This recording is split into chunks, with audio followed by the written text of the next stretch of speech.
What is good, YouTube, and welcome back to another Castle Rush video. I know it's been a while since I actually made a Castle Rush video. I think it was like 2 weeks ago for Guardian's Castle, but I've been very busy lately with not only just 7 Nights with new characters, but also other games that I've been preparing for, which you guys probably know about if you follow my channel or Discord.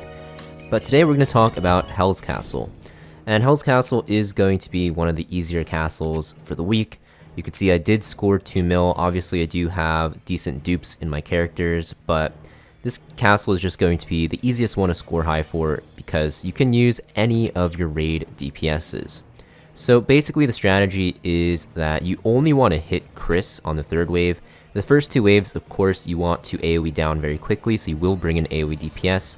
But on the last wave, if you hit any of these side adds, Chris actually gets his cooldown reduced. So because of that, you want to bring either Biscuit to buff your weakness hit chance, so you hit the boss only, similar to Hydra, or you bring Asura. So it's kind of like the same strategy as, Iron Devourer, because she has that focused target. So she's pretty much a must-have if you don't have Biscuit. And then because Chris has Death, you pretty much have to bring Leo as well. So that's 2 of your 5 slots, and of course, you do want to bring a healer in general. You don't have to bring a healer for the most part, but I'd say like 99.9% of players will want to bring a healer unless you have like everything max duped on like legendary rings. So Asura, Leo, plus whatever healer you have, you can bring Lina. She's probably the best, especially if you have her T2, or you can bring like Yui and stuff like that. I personally like to bring Lina because she has a heal on her basic attack, which makes her heal a lot better than Yui. But Yui works as well, especially if you're running a physical damage dealer. Now, for your other 2 slots, like I said, you do want 1 AoE damage dealer to deal with the first 2 waves. The best option, which I found, especially if you're running the best DPS here, which is Pascal, is Mio, because she can kill the first 2 waves pretty quickly. If you have her skill enhanced or have her on better gear than me, you can actually 2-shot both waves. So you can 1-shot the first wave and then 1-shot the second one, and you go into the boss right away. If not, you will have to do some basic attacks, which is fine, but the best part about Mio is she has magic vulnerability, which will buff your Pascal's damage. Now, you don't have to use Mio. Instead, you can actually use anything with a 3-target attack, or even a 4-target one. Kyle works as well. You can also use something like a Ruri to kill the first wave. You can use Taka and stuff like that. It's all okay. Now, for your main DPS, you want to run Pascal if you have him. He does the most damage to bosses. You could also use something like a Shane if you want, or even something like an Espada, but you're really looking for something that pumps out consistent single target damage. So, this could be a team that you use. It's very, very good. What I'm going to actually do today, I've never actually tested this team, but it should work. You can kind of mix and match with your team, is I'm going to run Kyle here because Kyle is going to also do a lot of damage to the first and second wave. And then I will run Shane so you guys can see, that she also works as well. Most people will run the setup that you saw earlier though, but this is going to be perfectly fine. Doesn't really matter for the most part. And in the situation you don't have Biscuit either, I will also run Asura. So it's going to be a more, I don't want to say free-to-play friendly because I'm still using Shane, which most people probably don't have. Actually, that's not true. You're gonna have her from the check-in event at like day 20, day 30. So I think if you've been playing since like day 1 or even week 1, you should probably have all these characters, right? Because yeah, you should have all these characters besides like maybe Lina. But we're gonna show you guys, this setup here. So the way you want to do it, pretty simple. You're gonna want to kill the first 2 waves very quickly. So what I'm gonna do is use chain suppression on the second wave, I believe. Actually, I'll use it on the first wave because this has pierce, right? And this one doesn't. So you want the second wave to be hit with the harder hitting ability. And then right away, I'm going to use the focus target from the boss here. And then I will switch my pet to a physical pet. And you'll be able to see that, with this setup, which is unorthodox, as long as you are, thinking about the boss's mechanics, you'll be fine. You don't really need the perfect setup for the bosses here. Now, you do have to be careful. If you don't actually kill this wave, you don't want to waste the focus target. I actually end up doing it, so I will keep the focus target in queue. But in the case that Kyle wasn't able to kill these waves right away, you would not want to do this. So you can see right away that we do put the focus target on the boss. And here what I'm going to do is put up the defense buff for my team, or not the defense buff, the damage buff for my team. And then now you're basically kind of just doing damage to the boss with the focus target. Now you will notice with Shane, she's a lot squishier here than a Pascal, which is why Pascal is just a lot better. On top of that, Pascal just does way more damage, but she still is fine. But like I said, if you do have Pascal, you will want to use him. Mostly because he can cycle his cooldowns a lot faster. Here I'm kind of like wasting a lot of time not using damage spells. But Pascal has like the reset, which makes it a lot better. And here is basically what is happening. We are just hitting the boss over and over. Let's see, Shane is doing Shane things and doing damage. Because we have that death immunity from Leo, we are not getting death by Chris. Without Leo, you can't really do this. I think I use this ability. It does more damage, right, when they're lower. With Chris, not Chris, with Kyle, the K's. And then we will use Shane here to use her single target ability. Here we go. Big damage.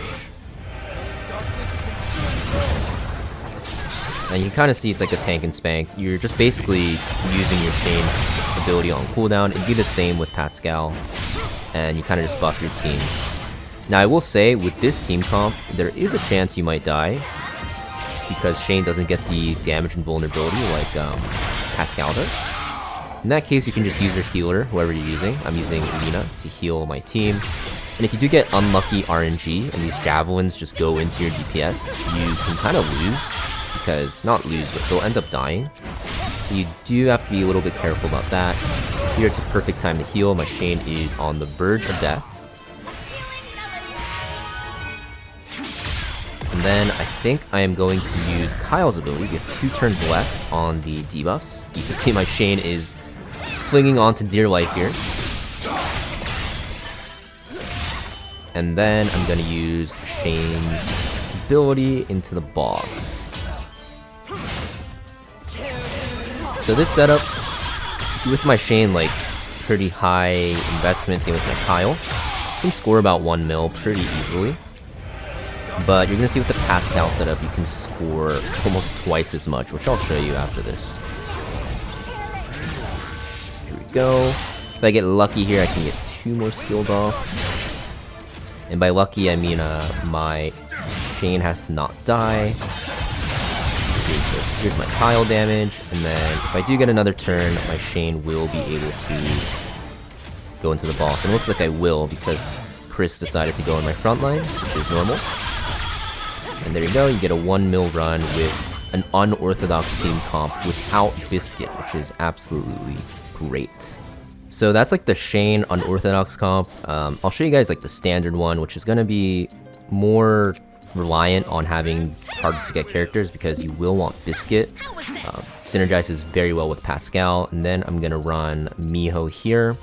So essentially what you want to do with this setup is you have your Mio attack with her abilities to kill the first 2 waves. Now you're not going to always kill the first 2 waves. In fact, I don't think my Mio has enough damage, but you do it and you go into the boss as soon as you can. And this is basically the setup I have. I'm just going to go very quickly to show you the gear.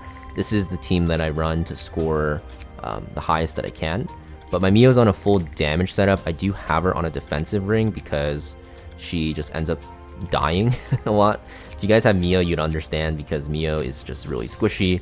But basically, this is the exact setup that I run, and I'm going to run Yunji. If I had her at 6-star on this pet, it'd be a lot easier, but it is what it is. And I'll show you guys the run now with Pascal.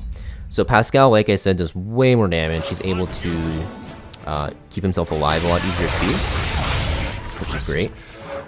But you're gonna see that on this run, usually I end up killing one of these. Yeah, so I do with the weakness hit. You can see right away we go into the boss, which is perfect after just wasting I think 2 turns, which is not the end of the world.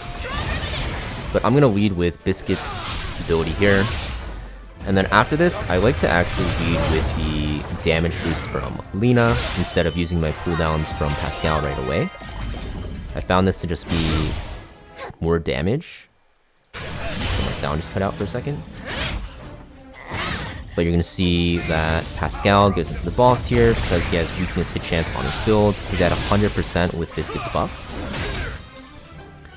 And then the scariest part about this castle is literally just Miho dying. So if your Miho gets focused down, you're gonna score a lot less. I think I will have to use Pascal's ability. Sometimes on my last run I actually got this magic vulnerability off beforehand, which is obviously a lot better to just do more damage, but I wasn't able to this run, which is unfortunate. You can see my Miho is a paid actor, literally about to die. The most important thing for scoring high though is if you're using Pascal, you want to keep this gate to the Abyss always like on CD and cycling. The damage ability you don't care about too much because you can really use this whenever, but this is like the main cooldown you want always, you know, ticking down. So here at this point I kind of just have to heal, and what I'll end up doing here is I will have to use my Biscuit ability, and then maybe I should have used Pascal's first, but what we're going to do here is Pascal reset, and because, like I said, you don't really need to use the damage ability right away, what I'm going to do is use Miho's magic vulnerability, then Lina's damage buff, and then Pascal's damage ability here. Because, like, the cooldown on this is really fake, right? You're never really waiting for this, it's too long. You're mostly just waiting for the reset ability. So here I will waste a couple seconds, so not really optimal, but it's still okay. But you can see, compared to the Shane team, mostly because of Biscuit, I'm able to do a lot more damage. I'm at 1.4 mil already. This is just Pascal being Pascal, and this is just Miho being Miho dying.